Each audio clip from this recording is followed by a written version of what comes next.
isn't the most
streaming over 6.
What is up, guys? FrugalBC, and here for another live stream, coming right at you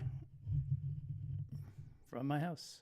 And we're streaming live on Twitter, on YouTube, and on X. So, plenty going on today. So check that out. Hope you're all doing well out there. Got lots of stuff going on. Lots of stuff to talk about today. Everything from got some general crypto news that we're cooking up, plus some news from Algorand, a video to react to. In fact, we're going to do that. HBAR, some cool news there. Really interesting news around SWI. And so we're going to get into all that today. Hope everyone's well out there. And big shout out to everyone on all our platforms. I don't know if I'm ready to call this an announcement per se, but I am planning to... I'm considering, I guess, is probably the best way to put it, considering starting a secondary live stream that might be Kick exclusive. And so we'll just kind of look at the charts maybe, or I haven't figured out exactly what I want to do with it, but that's something I'm considering. So keep an eye out for that. Not seeing too many chat messages, so I'm assuming it's working. Let's check the... I'll just make sure it's actually working. Usually you guys are pretty active, so just to double check. Well, there's not too many people in the stream.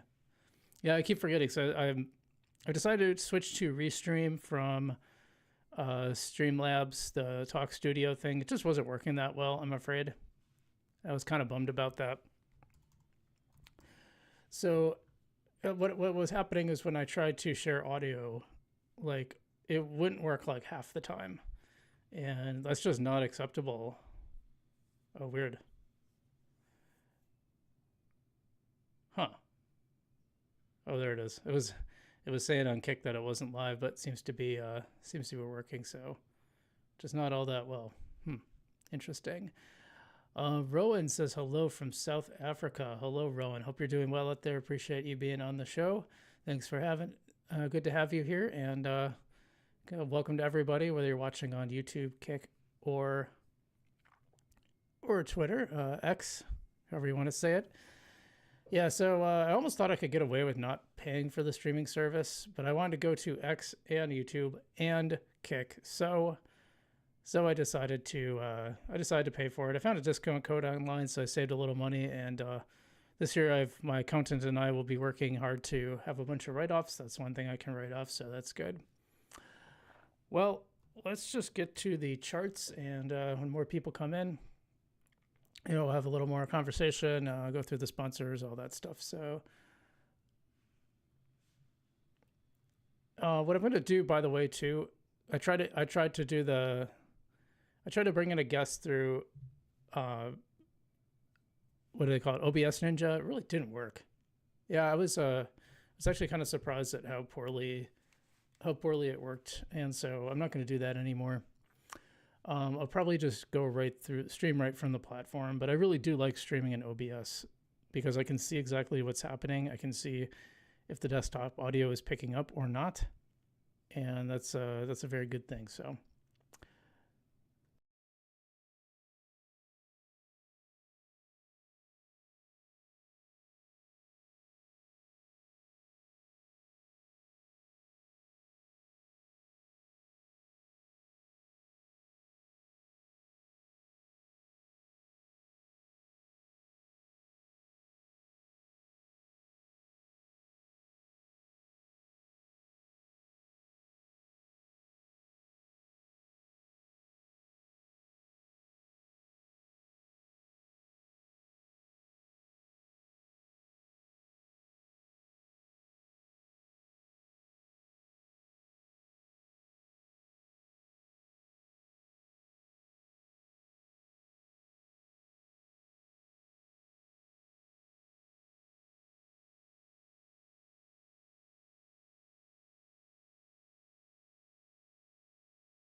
how about now? Is it back? Let me know if the audio's back. Are you hearing it?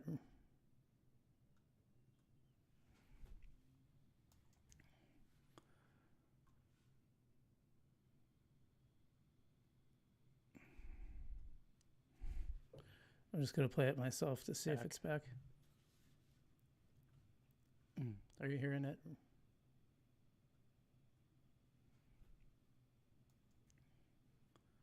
I hear it now, so okay, cool. Okay, back to it. Glad to hear it. Yeah, if audio goes out at any point, just let me know. I think I know what happened. Should be functioning now. So, okay, appreciate that, Rowan. So, like I said, I've been a little surprised at the lack of pump up, but it could be that the cycles are just getting set back further and further. So maybe it's later in the year that we'll see bigger pumps up. But we've already seen pretty decent action. I mean, I'm already way up on my Bitcoin. Bitcoin's like been the best performer for me. Solana's done really well. I've done pretty well in HBAR too, by the way. Kind of a surprising pump for HBAR, but yeah, not a lot exciting going on. I mean, Solana's lost a lot in the last week, which is, kind of surprising to me.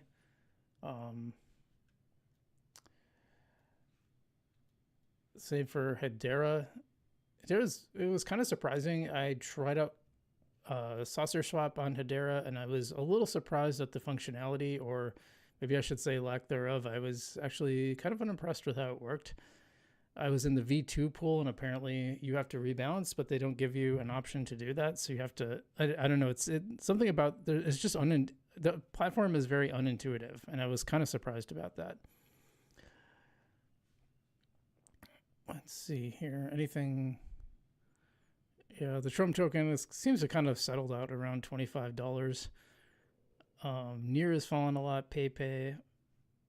Let's see what Algorand is doing. Yeah, Algorand not falling as hard as some of the other coins. It was 39, some almost 40 cents this morning. So we'll kind of get back. We'll dive into. We'll double click on Algorand as we typically do. Yeah, let's just see what's leading. Let's see, leading the 24-hour is a coin called Sonic. Oh, it used to be FTM. Okay. Followed by Little Dow, PayPay. This is the last 24 hours, by the way. Floki, Aave, Maker, Monero, Mantle. Yeah, just a lot of stuff that, well, Aave's, I guess, a pretty big one. Maker's kind of old school, but yeah, even Gala had a little pump up. It's been sitting around 3 cents. Yeah, you guys might know this. I'm not a fan of Gala. We have them on screen. Not a big fan of Gala. I don't think they've conducted themselves well as a company. So now, does that mean that Gala won't pump? No, not necessarily. It might. But I wouldn't be putting a lot of my money on Gala. Because to me, the strength of the project is really important. Oops, I didn't want to do that.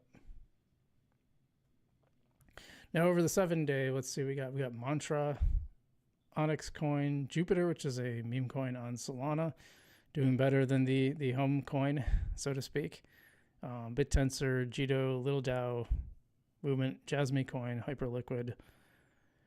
Yeah, it's crazy, and like I think I've talked about this before, but when you have a bull run, you typically have a lot of coins that cycle in and out of the top 100, and they'll surprise you. Every week you'll see something that you were unaware of before. It's kind of wild.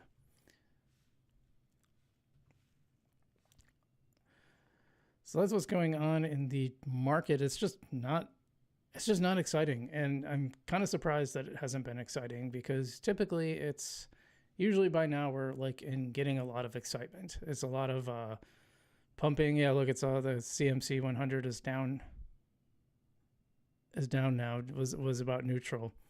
But I really like looking at this fear and greed index, because this gives you an idea where the sentiment is at. And if we're in a bull run, we definitely should not be seeing neutral territory. Bull run should be, oh my God, way into green. We should be in the green already.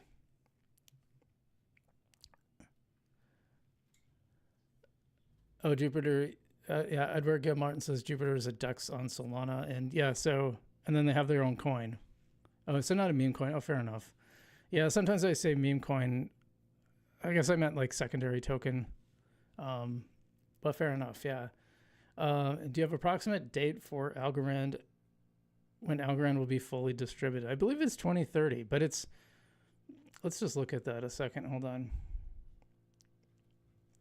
Oh, I went name, not. Hold on. Where's market cap?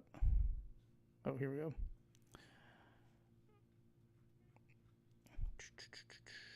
I'm going to stick with the coin market cap here.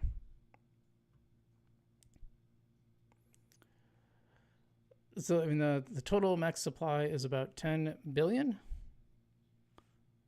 10 billion algo, and the circulating supply is 8.4 billion now. So you can see we're pretty close. I believe, if I remember right, does it say on here anywhere? Doesn't necessarily look like, and I know I could find it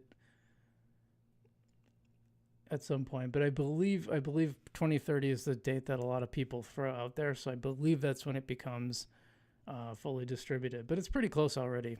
I mean, we're pretty far along at this point. Bart Reefin says, I expected a more exciting January. It's been kind of boring. Yeah, I did too. And so my thesis right now is that perhaps the bull run is delayed. There's two theses I have as the plural of thesis. Two theses I have. One is that it's just delayed because every cycle has started later and later. And January, February is where we started to see the run up last time. But it's gone further and further from the halving each time. So it's very possible that we're not going to see much until maybe March or April even, where we'll see that run up this time. The other is that we're just going to see a muted cycles from now on. And I think at some point, and I've said this before, I've said this a lot of times, at some point, the cycles are going to flatten out a little bit. I mean, that's just what's going to happen. And Milan says the cycles are lengthening, and I think they're going to be flattening too. I just don't know if it's starting. This is the start of it, or it's still into the future. But as more institutional investors come in and start trading this more heavily, as this starts flowing on balance sheets of companies and banks, even we got some news around that, by the way.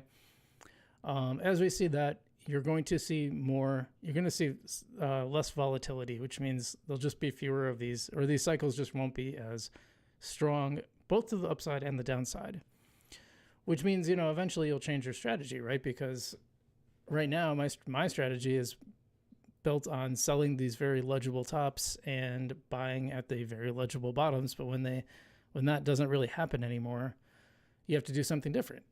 And so then it'll probably be more of a buy and hold strategy and plus, whatever DeFi is available. And that's a whole thing too, that I'll get to in a minute. Rowan Villanelle says, would like to know more about the nodes. So that's a good segue. I don't know if you guys know, but I have a Substack. And it's the address is FrugalBC.substack. And I do have a video about this as well, but I recommend doing both. Okay, so my video is Algorand staking rewards are live. Here are the best options.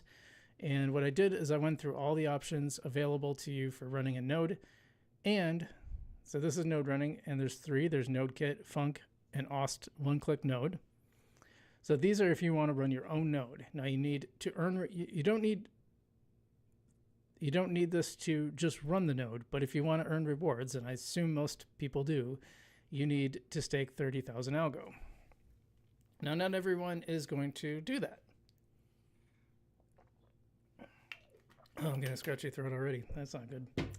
Not everyone has that. Excuse me. Excuse me. Not everyone has 30,000 algo or wants to commit it. So there's other options. There's liquid staking, and Tinyman, Folks, Compex, and Messina have that now. Vestige is working on one as well.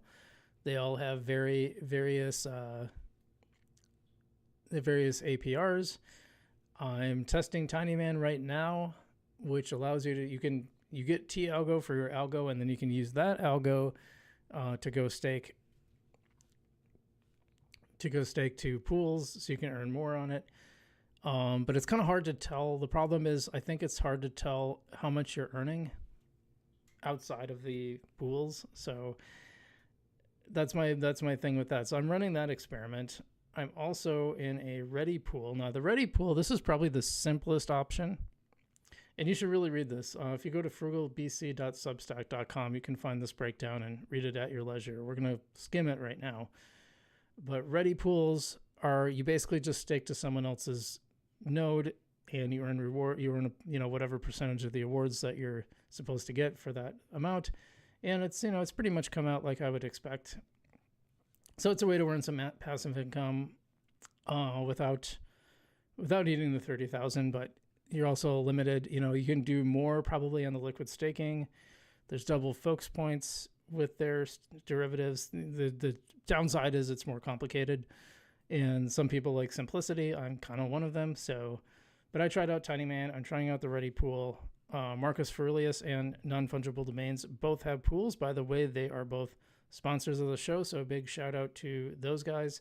Non-Fungible Domains, if you can get that .algo address, and it works so much easier than having to try to remember the letters and numbers.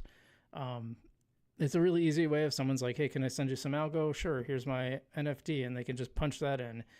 Otherwise, they have to copy and paste all the letters and numbers, and it's a big pain. So, yeah, I'm a big fan of these guys. They've been helping me out for a really long time.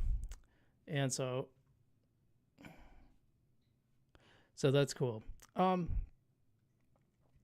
And then there's a few other options. Valor, which is basically kind of like running a node without actually running a node. But from what I've seen, a lot of the organizations like that run the nodes charge a fee anyway. So I don't know what the point of it is, but it's kind of like the next best thing to running a node without it, from what I can see. Haven't tested it out, to be fair. And then PacFi is working on consensus compatible liquidity pools. So yet another option. So, basically, if you're interested in running a node, this is where you should go.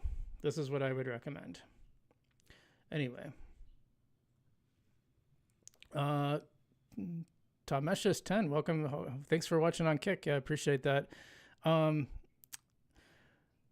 I will, I'll consider that after the stream. I have a Discord, but I haven't really been using it, and I'm not 100% sure what I'm going to do with it yet. But I could probably just add you. Why not? I'll do that after the stream. But thanks for watching.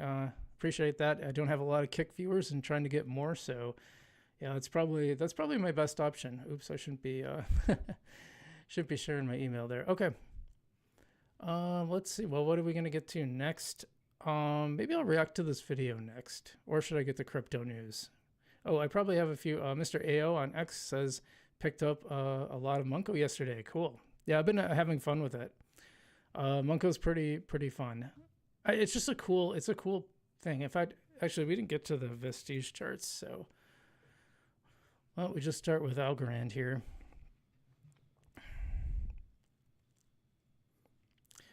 Yeah, so this is the main Algorand chart. Nothing too surprising, nothing too exciting, unfortunately. Kind of we're pumping up a little bit, getting towards 40 cents, and then another candle. Yeah, let's see what the top meme coins are. So Tiny is really stayed at the top. And so I tell you guys, when you do LPs, to be really careful and probably not select any ASAs because they're too volatile. But Tiny has been the one exception. So this is the weekly chart. And we can you can see it's, the trend has been upwards, which is impressive. And also, like, it's really kind of stayed in this 2.5 to 4 cents range, kind of pumped up above it for a little bit. So I'm pretty impressed with that. And this is like one of the few ASAs that I think you can mess around with. And that might be where I'm going to on my Tiny Man pools, because USDC Algo isn't paying anything anymore. It's really bad. Followed by Chips, and Chips is kind of a cool project. What's cool is that they do this Algorand casino, and you can buy the NFT and play the house. So I always tell people, don't play games where the house is designed to win, but it's different if you can be the house, which you kind of can. I played around with it a little bit. It's interesting. Vestige native token here, and then Polka Gold, which I believe tracks the price of gold, if I'm understanding that correctly. I should look more into that. I know people really want me to dive into this one. And then Monko, there's Monko number 5. I mean, that's pretty good. Which I'm surprised Balsac hasn't made the chart here, because that one's been kind of popping off. But Monko really, what I learned about this is that you really have to, if you're running a meme coin, you really have to put in a ton of effort with the meme generation. That's the whole point. And you can't just kind of create it and hope it takes off. Like, you have to be very diligent in creating tons. They have teams like Monko and Balsac, I believe. They have teams running this. So yeah, Balsac's actually down a little bit. This one with animals and poo-poo, I don't even know what that is. Dog, is it? Oh, BS. Okay, BS. I get it. I try to keep the stream PC so I can keep monetization. By the way, I was speaking about Tiny Man earlier in our experiment, and I did a whole video on this for our channel members. So if you guys want to be channel members, you should check out the join button. You can join our channel members. For $1, you can get videos before anyone else. And for $3.99 and up, you can get You can get special videos that I only make. And I did this. I say that because I did my portfolio review where I go through all my coins that I bought for the bull run, and I go through that, how they're doing, how my portfolio is doing. And then I went through my Tiny Man experiment and kind of talked about my process and how I'm thinking about that experiment. So you kind of get an inside look that I don't really show the rest of the audience. So definitely worth checking out. Like it's a $1 a month. You get videos before anyone else. I send them out a couple hours early, if sometimes like the night before, if it's possible. And you should definitely check that out. If you haven't liked and subscribed, by the way, I got like 90 people watching across all the platforms. If you're on Kick, definitely give me a follow on Kick. I'm really trying to grow that. And YouTube, like and subscribe, all that. And then if you're not following me on Twitter, on X, very much appreciate you do that. And then share the stream too if you can. Thanks so much, guys. Appreciate that. Appreciate everyone who's subscribed, who's become a channel member, all that good stuff. Rowan says, did you use the Raspberry Pi 5? Do you know about someone who did? Sorry, my English is a bit rusty. No, your English is fine, man. Totally fine. I've heard people are using Raspberry Pi computers, but you can buy, I know like the mini PCs, and some people, I think, are building mini PCs with the Raspberry Pi, but the requirements are really low to run a node. Now, I'm not sure, I've seen some variations on rewards, so I don't know if you have a better computer, if you have more likely to propose blocks than others. I'm not sure about that. But that's my understanding is, yeah, you can definitely use Raspberry Pi. So Everyday Algonaut says, what do you think about the Vote USDC coin? Well, let's look at that. Vote.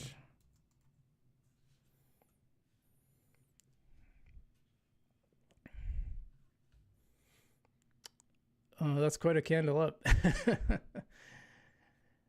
Interesting. And it's about 5 cents, looking at like a 5.2 million market cap, about 300,000 stablecoin. Very interesting. Votecoin is a governance token, open source software for decentralized voting.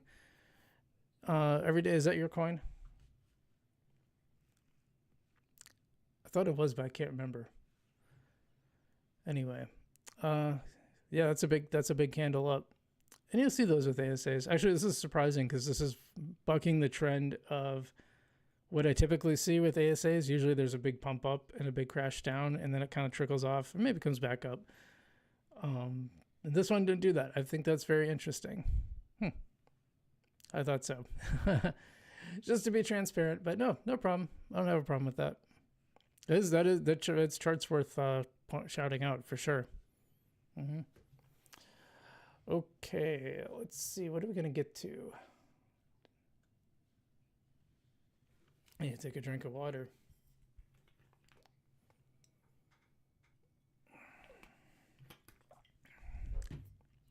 All right, so just a heads up too, for those watching, and I know some people will come in while we're talking. I'm going to try to get through this segment and not really answer chats until between segments. But if they're germane to the chat, I might bring them up because I want to do more. I've been clipping some of my things on some of my videos on stream to make new videos out of them. And YouTube has a pretty convenient way to do that. Of course, it's easier, it's faster, but it also, I don't get to edit them to the level I normally would. But that's what we're going to try. So just so people are aware. So I thought this was interesting this week. Jerome Powell has changed his stance on Bitcoin. Jerome Powell is the Fed chair, and he reversed his stance from earlier. So I think we should take a look at this because this is pretty interesting.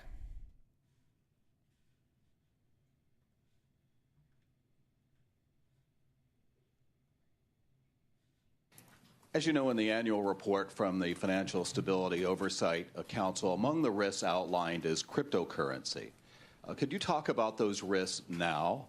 And regarding individuals and households, perhaps distinct from the concern about the financial system, do you worry that speculation in this unregulated asset class could hurt their financial well-being, or do you think it has a place in a household's portfolio? So our role with Bitcoin really is to look at, with crypto, really is to look at the banks And we think it's, banks are perfectly able to serve crypto customers as long as they understand and can manage the risks, and it's safe and sound. A good number of our banks that we regulate and supervise do that. The threshold has been a little higher for banks engaging in crypto activities, and that's because they're so new, and we don't want to make the mistake. If you're making a choice to conduct that activity inside a bank, which is inside the federal safety net with deposit insurance, then you want to be pretty sure that it's a safe and sound activity. So, we're not. By the way, are you guys hearing that? I don't think you are. So I'm not seeing it. Well, I see desktop audio, but not Brave audio. Not against innovation, and we certainly don't want to. Oh, you guys were hearing it? Oh, were you hearing it? Let me see.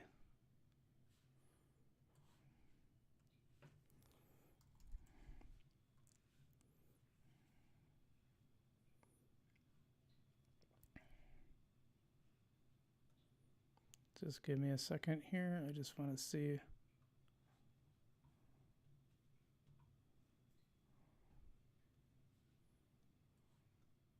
The threshold has been a little higher for banks. Oh, I guess it was. Okay, cool. It was showing up on desktop audio, but not. Okay. To take actions that would cause banks to, to terminate customers who are perfectly legal just because of excess risk aversion may be related to regulation and supervision. So. With respect to households and their inclusion in their asset class? That's kind of it's not really our bailiwick. You want people to be knowledgeable about the financial engagements that they have. And that's why we have, the securities laws that we have. It's why, if you read a mutual fund prospectus or individual stock prospectus, you want households to have the chance to understand the risk that they're taking. And, I do think it would be helpful if there were a greater regulatory apparatus around crypto. And I think that's something Congress was working on quite a lot. We've actually spent a lot of time with members of Congress working together with them on various things. And I think that would be a very constructive thing for Congress to do. Thank you. Yeah, so this is really interesting. The idea. Okay. This is really interesting because he, at the end, points to the need for a regulatory structure. Well, the problem is they fought there being a regulatory structure for for 4 years at least. The Biden administration was dead set against crypto. That was manifest in what we saw from Gary Gensler as SEC chair. We've got some Gary Gensler news coming up too, I think is interesting. But yeah, I think it's good. This is a good sign. This is also a reversal of what he said earlier. But the SEC was dead set against any type of regulatory clarity. And even when, say, Coinbase got served with a Wells notice, and we covered this on here, when they got served with a Wells notice and asked, well, what did we do wrong? How do we get in compliance? The SEC basically just said, nope, we're just not going to share that. It's like, well, that's crazy. If you ask what the rules are and you're told you can't know the rules, but you broke them, that violates what we call good governance. So yeah, I think that's just insane.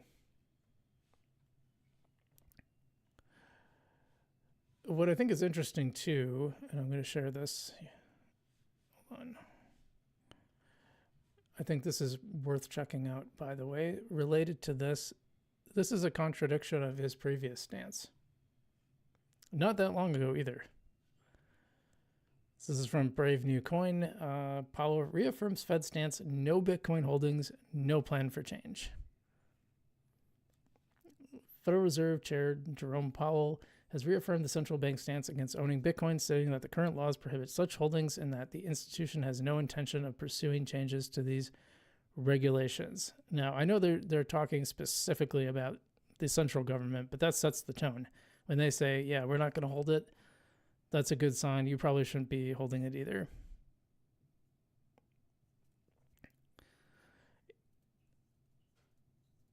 Addressing the media, Powell clarified the Federal Reserve Act specifies what we can own, and Bitcoin is not part of that list. Yeah, by the way, I heard something really fascinating recently, that apparently the original certificates for all the gold that the country holds in reserve, and I was trying to find some confirmation of this, so I don't know 100% know if this is true. But supposedly those certificates are still valued at their 1973 level. And so apparently the US gold reserves are worth like, a 60th of what they should be, because the price of gold has like 60x'd from that point. I think that's like really fascinating.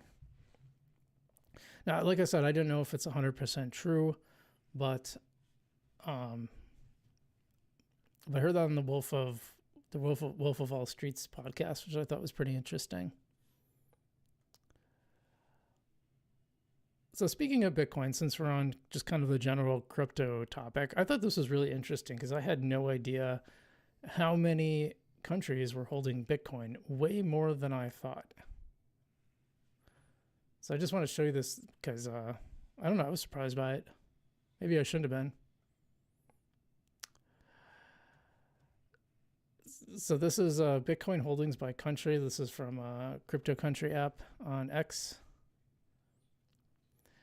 So we have 207,000 Bitcoin. I assume those are seizures. And I don't know how many of these are seizures versus holding it in some sort of reserve. I don't really know.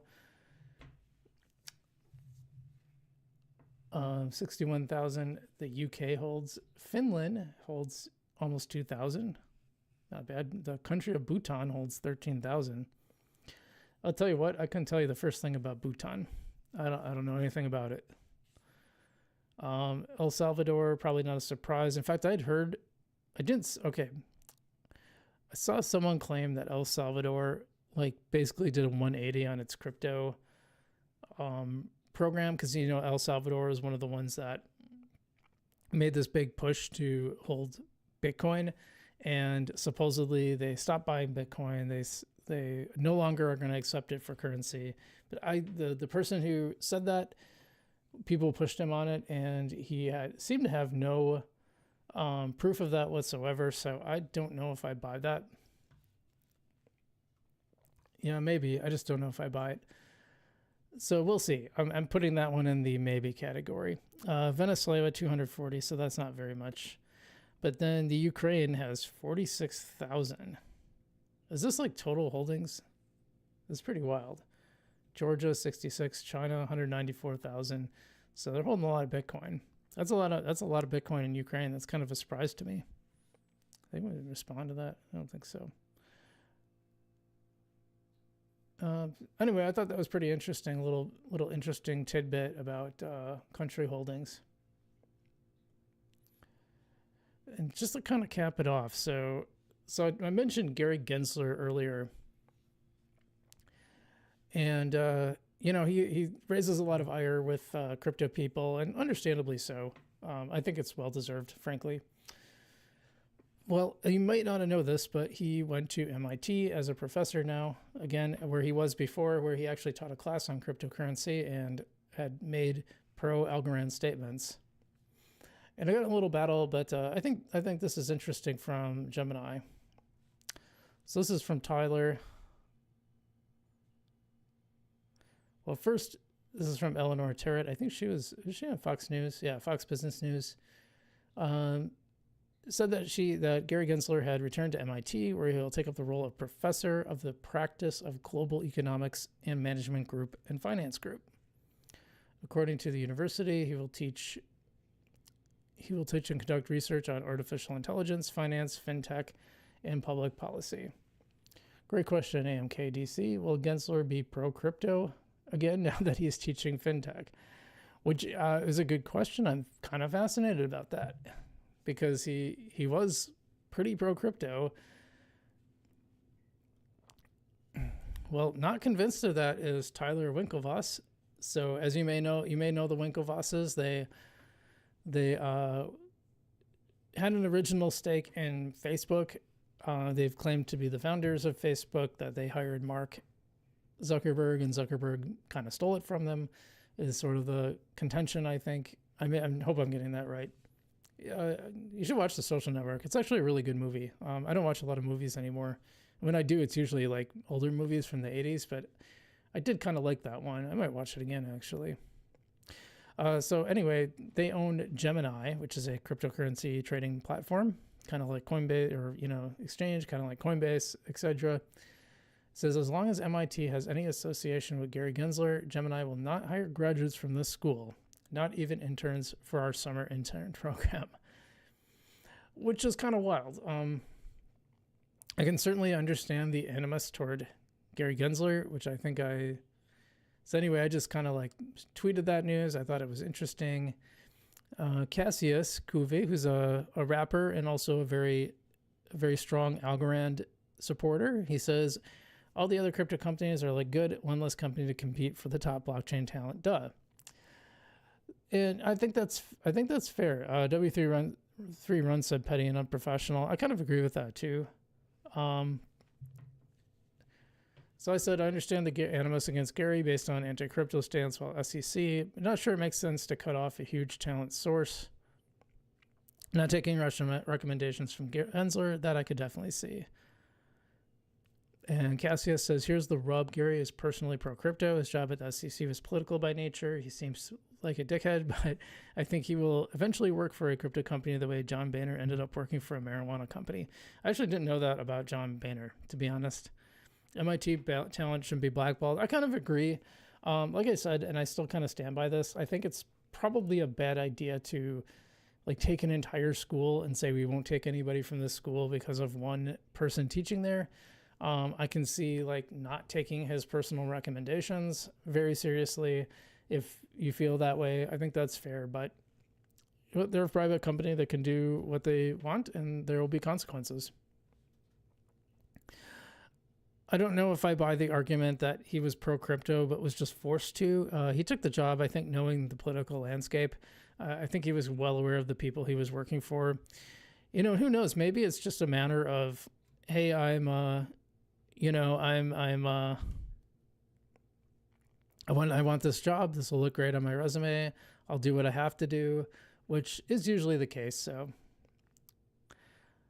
So very, very interesting stuff, but that's kind of the end of the crypto news, I think. Just a basic crypto news, like Bitcoin and all that. Yeah, it's a very interesting week. I'm still kind of surprised with all this pro-crypto news that we're just not seeing movement. That's really surprising to me, and I don't know I guess you could say a lot of this stuff was priced in, but For the Crowd says, can you see what you were actually making in real time when you stake your algo? Yes. I'm a bit nervous about staking algo and afraid of losing my staked algo. You won't because it stays in your wallet. So you won't, there's no way to lose your algo. Yeah, so you just provide the keys to the node. Your algo stays right where it is. So you won't lose it. But what happens is, yeah, you'll see the transactions. Everyday Algonaut is right.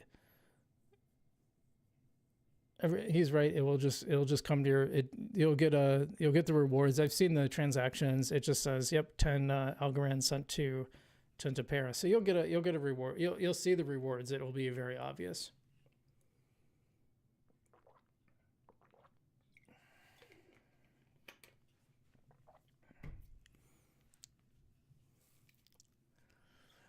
Rowan says, me too, and not do good if I lose my algo. Yeah, so you guys won't lose your algo. You won't. That's not how it works. It stays in your wallet. And the same thing with the ready pools, I'm pretty sure. Well, maybe it does. Maybe you do have to. I'm not sure what the ready pools actually.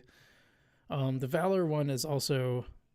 That was the other benefit of Valor that I pointed out, is that it's the only other option besides the nodes, which is what they stated, where the Algorand stays in your wallet. So.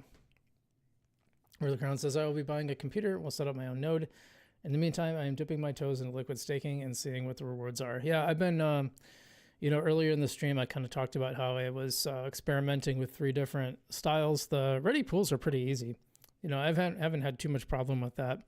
And I've been doing the same thing on Cosmos for I don't know how long, a really long time. So no problems there. It's always been available when I've come up. Okay. I think I'm going to save a lot of my Algorand news, but I do want to react to this video because Altcoin Daily Is Algorand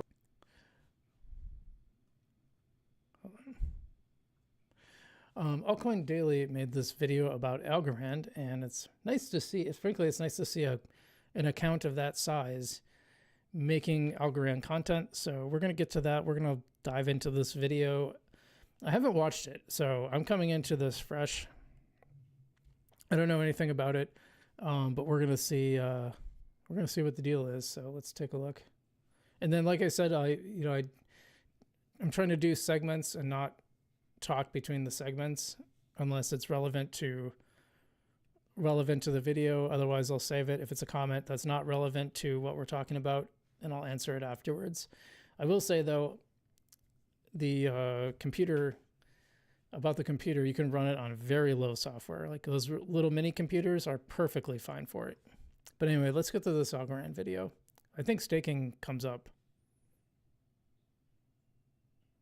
a sleeping giant about to awaken in 2025? I mean, it has some of the biggest growth in terms of dApps that are building, yet is still flying under so many people's radar. Also, how's it different than a Solana or an Ethereum? And because Algorand just unveiled their new staking rewards, watch today's whole video. Here's everything you need to know in under 10 minutes on why Algorand staking is not just different, but better compared to the other cryptos. Seriously, watch today's whole video and find out how you can take advantage. This video was made in collaboration with the Algorand Foundation.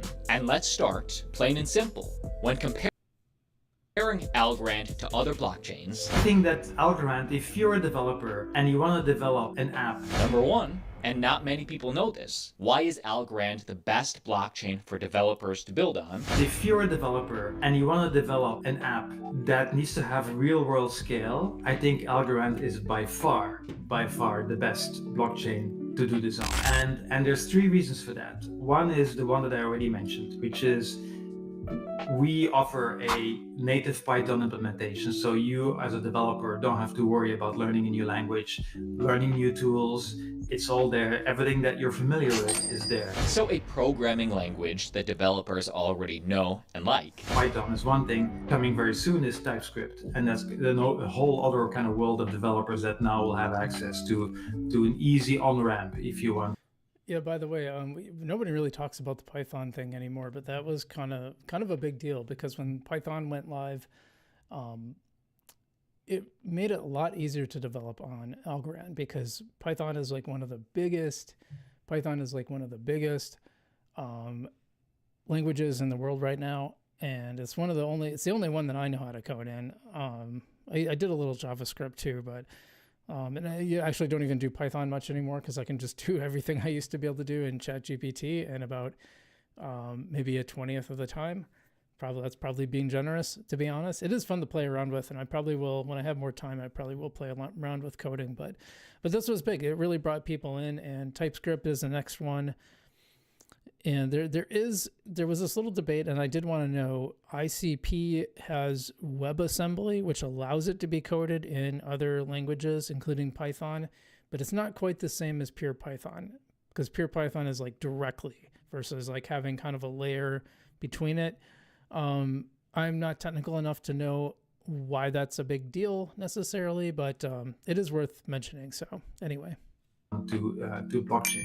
But the second reason, the developer ROI on Algorand is 6 times as high as on Ethereum or any other chain. So this is a reason that developers choose Algorand. It's just faster to build. Enterprise blockchain products can be built 600% faster on Algorand versus Ethereum or EVM chains. An experienced blockchain developer using Algorand Python could develop in less than a month what a Solidity developer may need nearly a quarter to build. Another consideration would be which blockchains are future-proof. You may remember my video from about a month ago, top 5 quantum-resistant crypto altcoins. The entire history of the Algorand blockchain is quantum secure and future-proof. Listen to John, their CTO, explain. So we are fairly ready for this, right, John? We are fairly ready in terms of like being able to be quantum secure. At least our ledger already is completely quantum secure. So any transaction that's recorded on the ledger,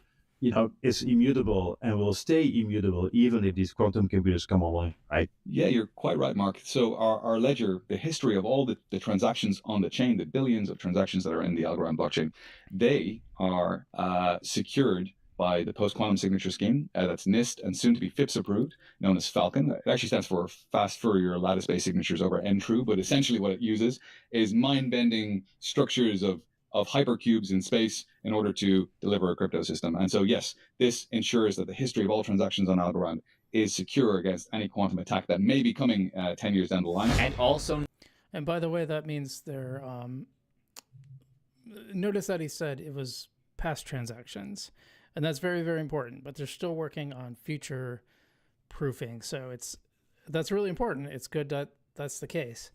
But so I got into this argument with HBAR versus Algorand, and which is more quantum resistant, and I'm not 100% sure. The more I looked, Falcon is kind of the gold standard from what I can see. And so, yeah, it was, what's that guy's name? I can't think of his, something Williams, I think. We had kind of a little Twitter battle, and I think I lost the Twitter battle because I didn't do enough research when it came through, and I was watching football and kind of just wanted to relax. So, by the way, this next point is really important. Which blockchain DLT among the top 60 has never experienced downtime? Even Hedera can't say that. ICP can, Cardano can, XRP can, Near Protocol can. Is that VeChain, I think? And is this Aave? I'm not sure which one that is. Or is that Avalanche? And then of course Algorand's there. So, and this is another important point too, and I know he's probably going to get to it, but the network can handle 10,000 TPS and has handled over 15,000 historically. Yeah, so I don't know if a lot of people know this. I don't know about 15. I haven't seen 15,000, but I know Eldar, who I share his stuff on stream a lot or on videos. He showed transactions. She showed logs where it's crossed like 14,000. So it's been like almost 15,000. I'm not sure about cross. I didn't see it cross 15,000, but that's not the one I've seen shared. So number 3, something else to consider. Develop on a blockchain that never goes down. In case you missed it, Algorand has 0 downtime. You can't say that about a Sui or a Solana or an Ethereum. Here is Algorand's founder, Silvio, speaking next to Solana's founder, Anatoly. By the way, we have been producing over 20 million blocks every 4.4 seconds without any interruption of service. sick burn, bro. So Solana. And before... Oh, that's awesome. Yeah, dude, I love Silvio just throwing a little shade at Solana. That is awesome. Then Sol gave him the day off. Oh my gosh, that's funny.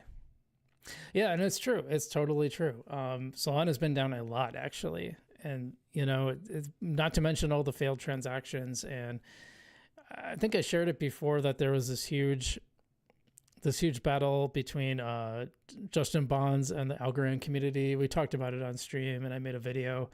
And this is the thing he never addresses, like the downtime and the failed transactions. I think the failed transactions are probably worse. Well, maybe not. I think they're both bad.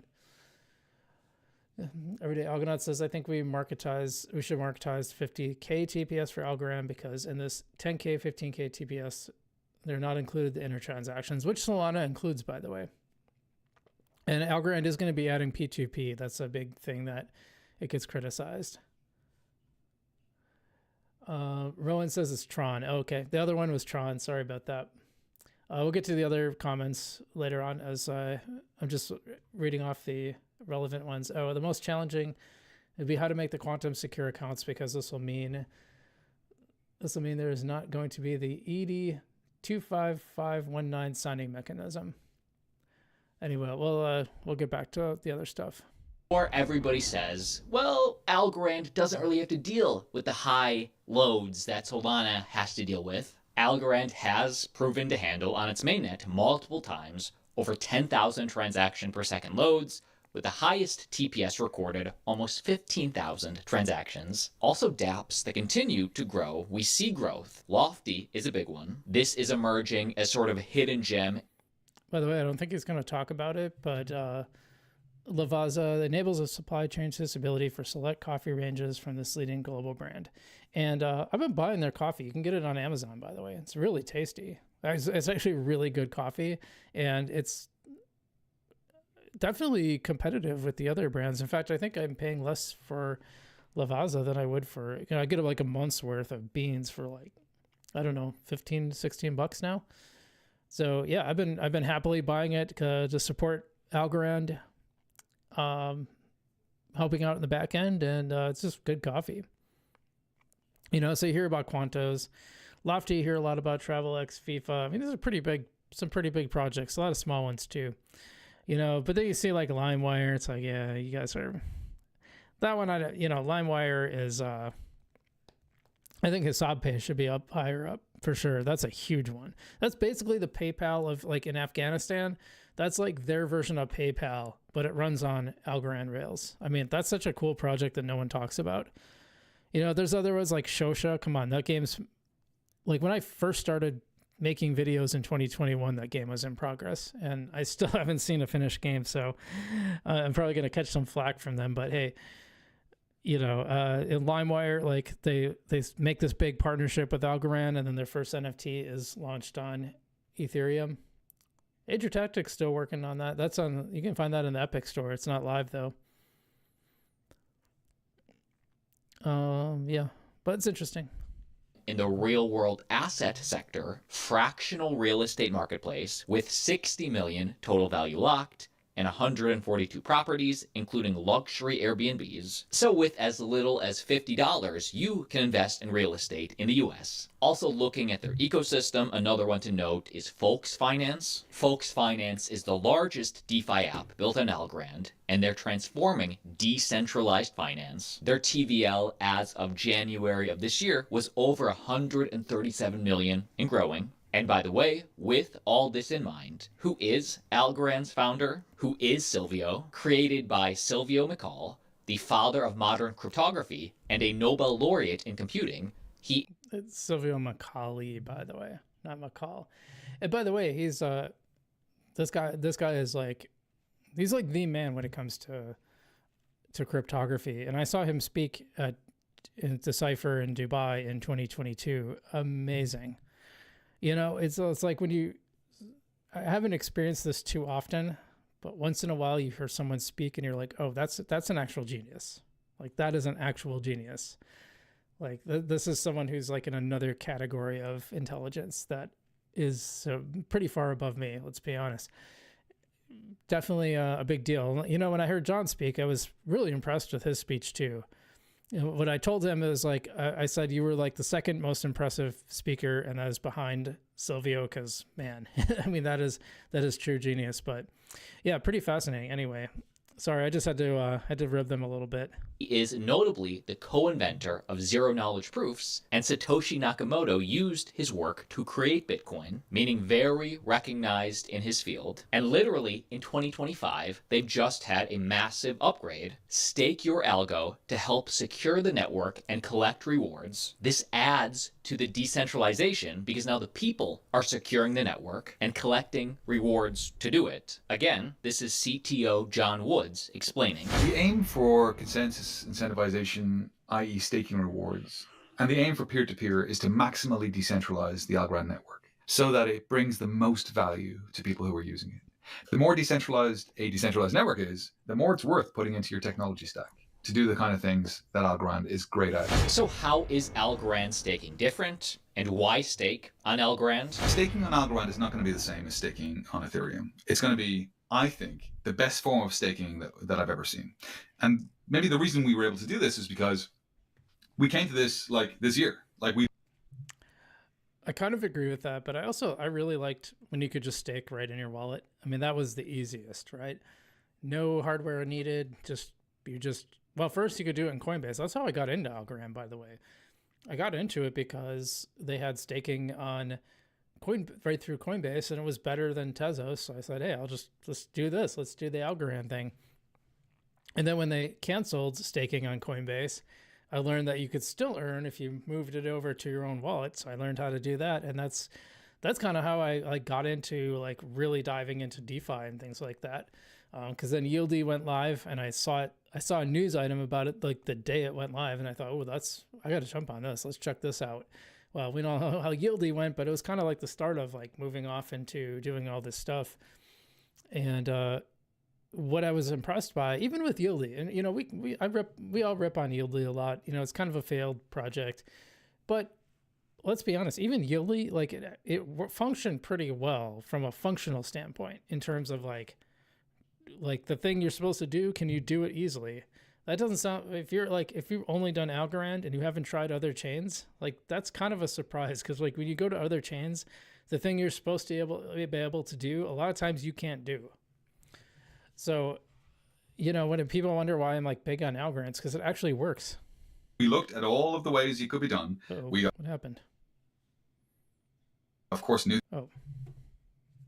the architecture of Algorand because the team built it. And we thought, what is the best form of staking we could deliver, right? Just like what is the best phone you could deliver? What's the best car you could deliver? And we really thought about it from a product point of view. And so, you know, here's 5 things. 1, I mentioned earlier, super low hardware requirements, right? You can run this thing on a wristwatch, right? Maybe an Apple Watch Pro, you can probably run this thing on. Number 2, you're going to get rewards in real time. So I mentioned the block times every two and a bit seconds, right? You're going to get those rewards paid every 2 and a bit seconds. So if that sounds confusing, just understand there are 4 main things that differentiate Algorand staking. No slashing, no lockups, real-time rewards, as well as low hardware requirements. So number 1, no slashing risk. Staking algo is not subject to slashing. Instead, ineffective nodes are algorithmically removed from consensus and simply forgo rewards, meaning they motivate stakers with a carrot and never a stick. Also, no lockup periods. On Algorand, independent validators maintain control of their algo at all times. Staked tokens remain in the user's wallet while securing the network as part of consensus, meaning you... So for the crown, you were asking about that. That's your answer. You don't have to lock it up. You keep it in your wallet. And it's really important to point out too, this initial rewards for block proposers, 10 algo plus 50% of transaction fees. The 10 algo is being provided by the foundation, and that won't last forever, just to be clear. So the APY that you get will go down. I think it is worth pointing out, though, that this is a higher level of reward than you got when you just wallet stake, because you were getting like 5.5, I think, if I remember right. And so this is like it's been from what I've been hearing from people, it's been more like 6.5, 7%. It kind of varies though. Like I said, your hardware will somewhat dictate that. So that's important to keep in mind. You don't have to, you know, lock your coins for 30 days or 6 months or whatever it is. You are in control. Also low cost / low hardware. Running a node on Algorand is extremely cheap, meaning essentially you can just do this on your basic laptop. And also real-time rewards. On Algorand, rewards are paid as each block is finalized, meaning every 2.8 seconds, and your stake automatically compounds, instantly increasing your voting power, meaning it doesn't pay out at the end of the month or at the end of every 2 weeks, every 2.8 seconds. I will link this website. By the way, you see that they say 16 gigs. That's the recommendation, and John has said you most likely could probably get away with 8 gigs of RAM. So yeah, the internet speed is pretty important, but the RAM you could get away with less. But I think if you buy these mini PCs, I think they pretty much come with 16 gigs, at least. I'm pretty sure. And like I said, the minis are like, man, I mean, you can get one of these for like under $200, and that's running your node. And if you already have, you know, Mark, the CMO who spoke earlier, he was at the beginning of the video. That's a big get, by the way. He was he was the guy who kind of helped launch Android. So yeah, kind of a big player, right? A very good get. He said he was running on like a 10-year-old MacBook Pro. Now, I will say I had like a really old Mac that I used to stream on. Some of you guys, OGs, remember that, where I'd be loading CoinMarketCap for like 30 seconds. And that that didn't do so well with running a node. I did try to run one, mostly just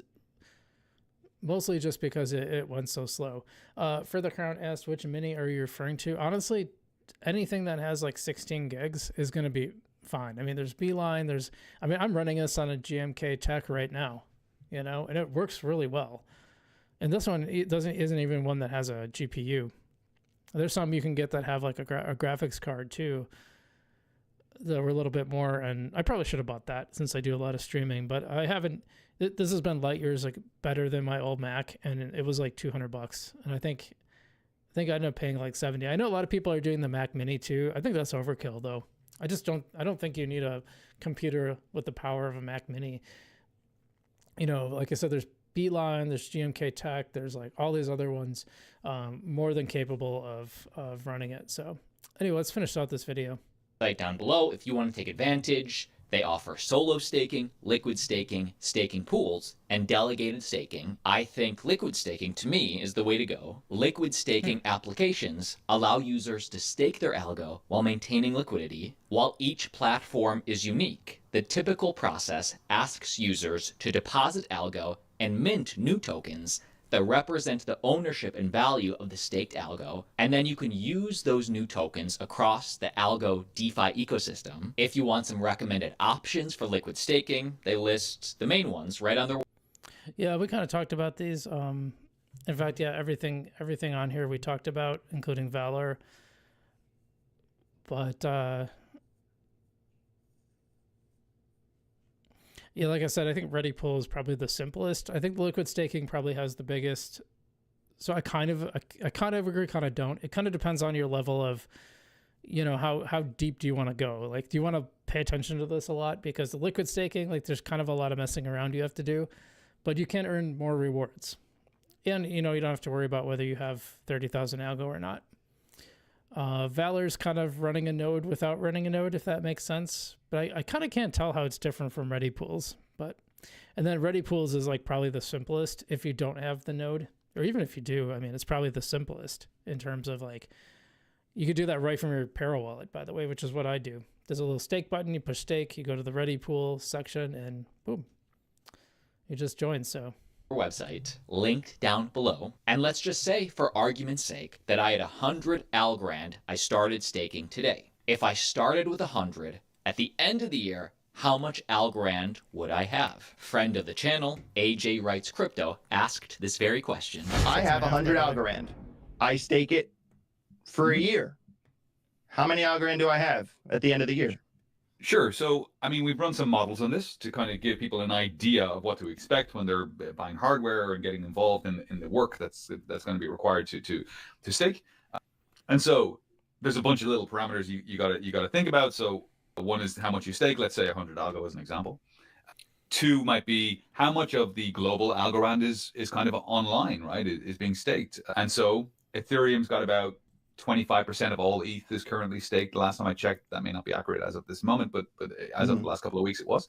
We're looking between 15 and 20%. So if we have about 15 to 20% of all algo part of staking, which we think is very achievable, let's say that is one of the kind of the parameters in the model. Then finally, you have what is the reward in terms of like the total reward that you get for producing a block, and that is the fees plus the Algorand Foundation bonus. Essentially, in year one, it would look around 6.5 to 7 algo created per year for that 100 algo that you stake. Which is pretty much what it's coming out at. I don't know if you guys know that, but it's been around 6.57%. Yeah, Brock says, Brock1212, and welcome to the show, by the way, says that's why John pushes Mac. He's a fanboy. Yeah, he's a pretty big Mac fanboy.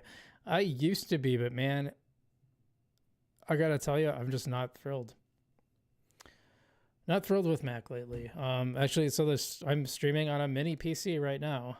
First time I bought a PC for years, and you know what? It's amazing. Windows 11 is awesome.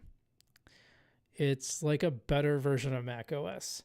Now, at my day job, which I'll be there for another month, we have a machine with Windows 10. It's horrendous. So Windows does this, right? They've had a history of having like a really awesome version of it, and then the next one is absolute garbage, and then they get decimated, and then they go back to the drawing board, and then they make one that's really good, and they go back and forth, back and forth. Windows 11, super awesome. I really love it. Is the 1 terabyte storage space required? Can you get away with 512? I don't think you need. I'm pretty sure you can. Did they say that? Where's the part where they?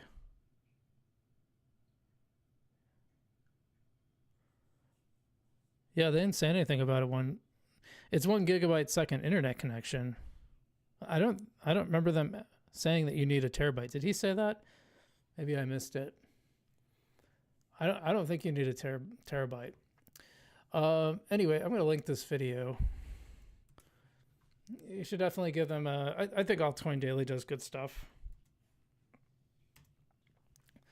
I'd love to meet them sometime. I think they seem pretty reasonable. And, you know, AJ has been, that we just showed, he's been on the stream before, and I've been on his. He's had me on, which is pretty cool. Yeah, Everyday Algonaut says for running the node, you just need less than 50 gigabyte hard drive. So, yeah. But yeah, that's a good video. I think they did a pretty good job. They mispronounced Silvio Macaulay's name. It's not he just read it wrong. I think he saw the little I and thought it was a L, lowercase I thought it was an L. Not the biggest deal in the world. But yeah, I thought they got the facts right, and it was pretty solid. Good video, so yeah, good for them. Okay, I don't have nearly as much time as I thought. Dockside minimum, yeah. I'd listen to Everyday Algonaut. He's pretty up on these technical things, so. Yeah, so Everyday Algonaut says, yeah, you don't need to run in the archival mode. You can we just really need some small drive, but it should be fast. Yeah, so the speed is important, but it doesn't matter. You don't need a huge amount. You don't have to run it in archive. You don't have to keep it on your machine. So early on, I dealt with Cake DeFi a little bit, or the DeFi token, and yeah, you had to. Here's the problem. They had and I've learned to look for this now. I've learned to look at this. They had an on-ramp from going from Bitcoin to DeFi, but not vice versa.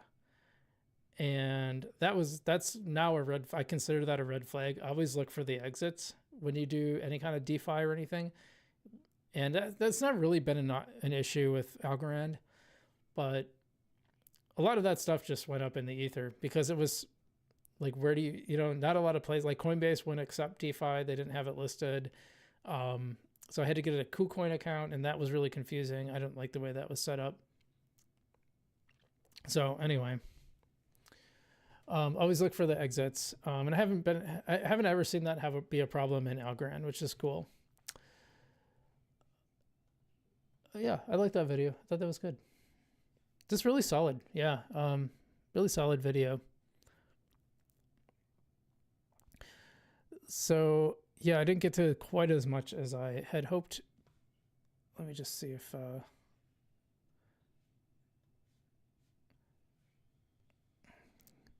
a really good audience today, by the way. Appreciate everyone being on, and please be sure to hit the like and subscribe button if you haven't already. Appreciate that very much. Remember, you don't have to smash it. You can just press it gently. It works just fine either way.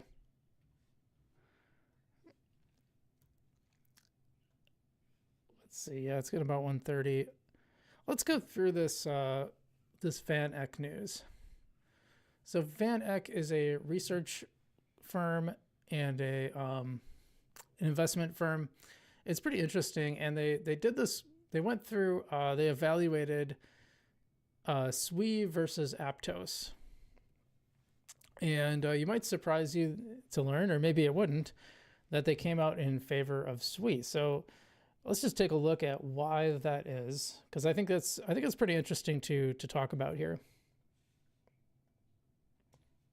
So this is the conclusion, and I think we'll just start here because I think this is the easiest way to do it. move it.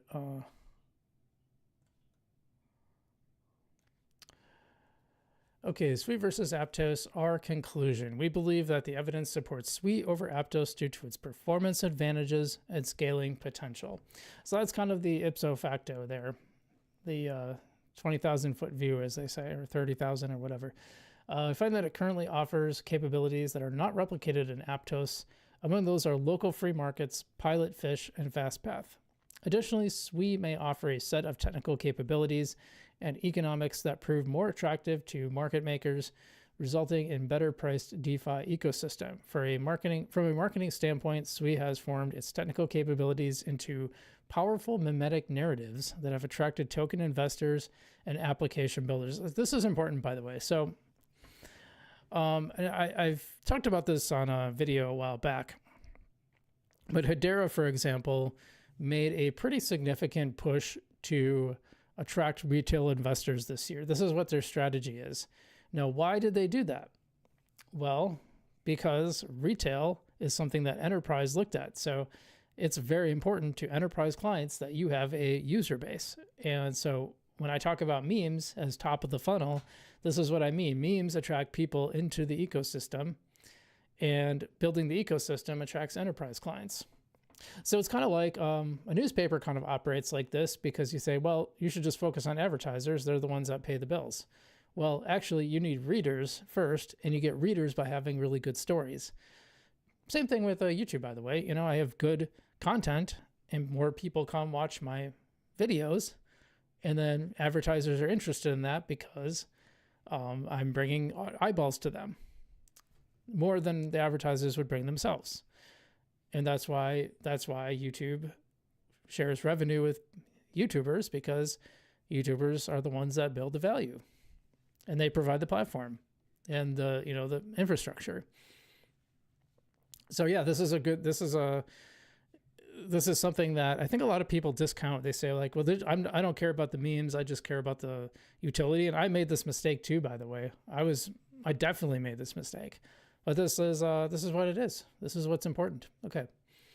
Yeah. However, we believe that Aptos' edge and design flexibility and arguably more robust chain architecture may prove to be competitive advantages. That's pretty interesting. While Sui has a substantial lead in many economic metrics, including TVL, DEX volumes, and transaction fees, this dynamic can quickly shift. We've seen a lot of momentum on Sui. Sui's been, I bought a little Sui, and it's been doing very well for me.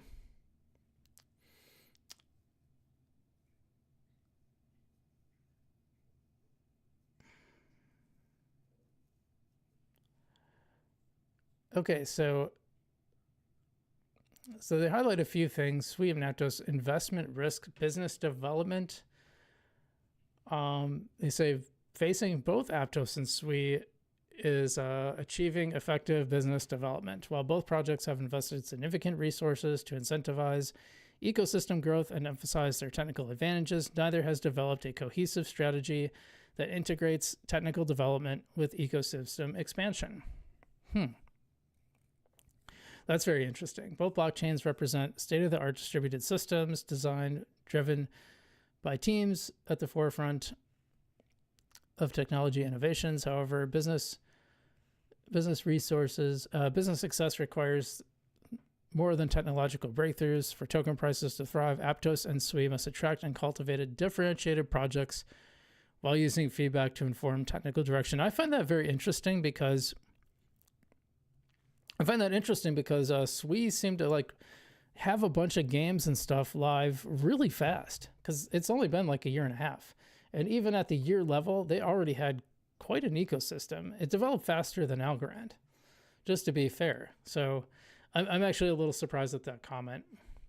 They also highlight technology. Neither has been fully stress tested yet. I think that's fair.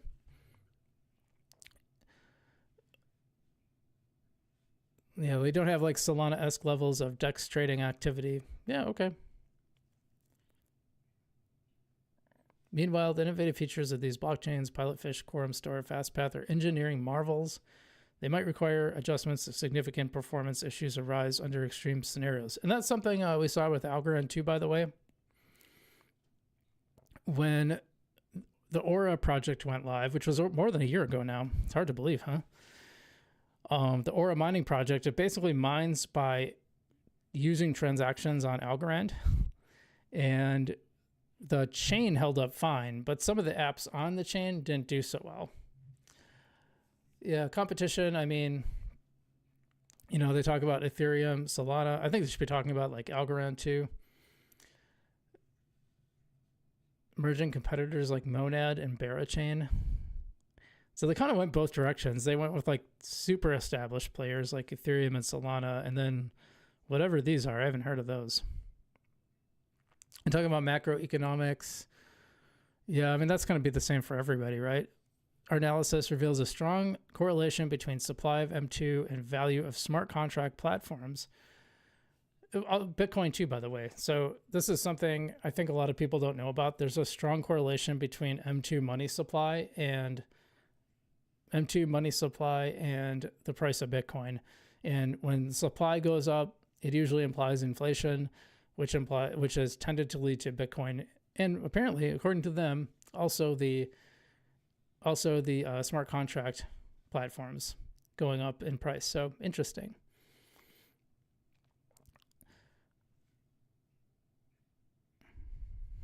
Interesting. So they see it as a challenge. So they're saying the rise in crypto prices reflect optimism about regulatory clarity under the new Trump administration. Although the administration's stance on crypto appears favorable, opposition to the industry remains strong and well-funded. Yeah, but they're not in power. I don't know.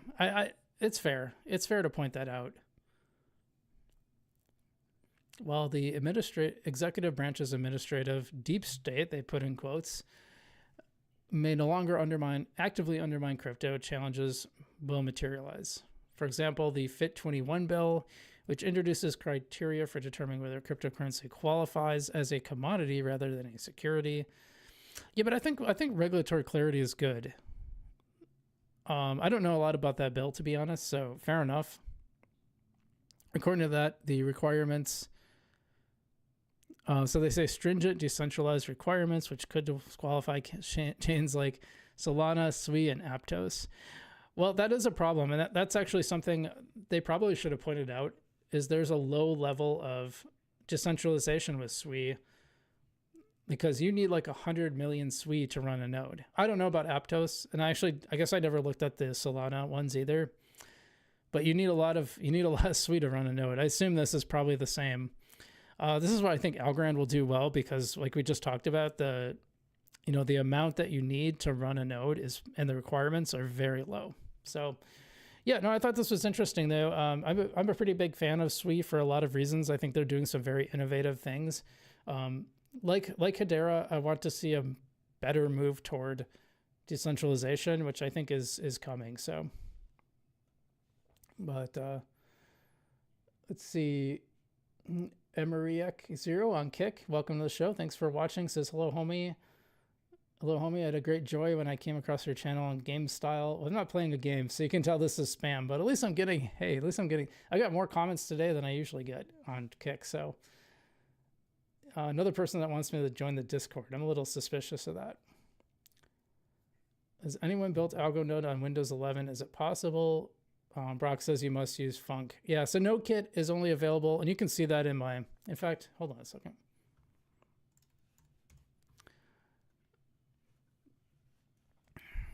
I'm going to drop my Substack link in the, you guys should go check that out anyway. Oh, it's, I don't know why it defaults to Restream instead of me, but it's me. I'm the Restream. Yeah, so NodeKit only operates on Linux and Mac. I don't really know why, other than I know John's a big Mac fan, so maybe that's why. Which is weird, because all those years that I had a Mac, there was so much stuff that I couldn't do because it was only PC. And then I finally get a PC, and then it's all about the Mac. I don't know. Funk or OS one-click node, by the way. You can use that as well. Thanks for that, Brock.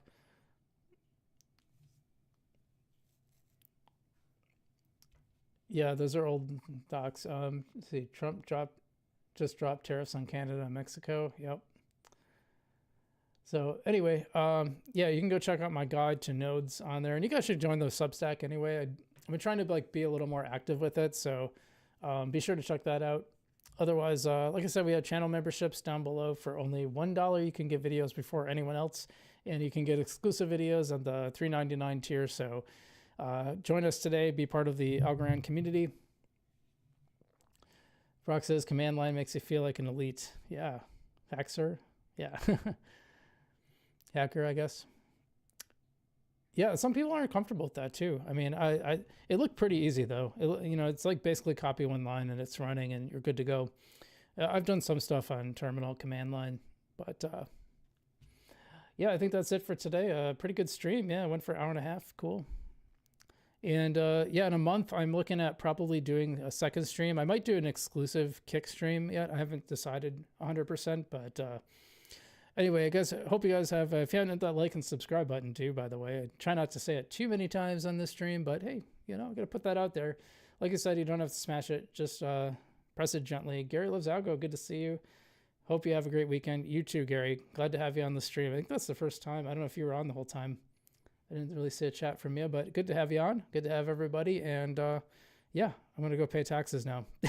Fun times. So you guys take care, and I'll see you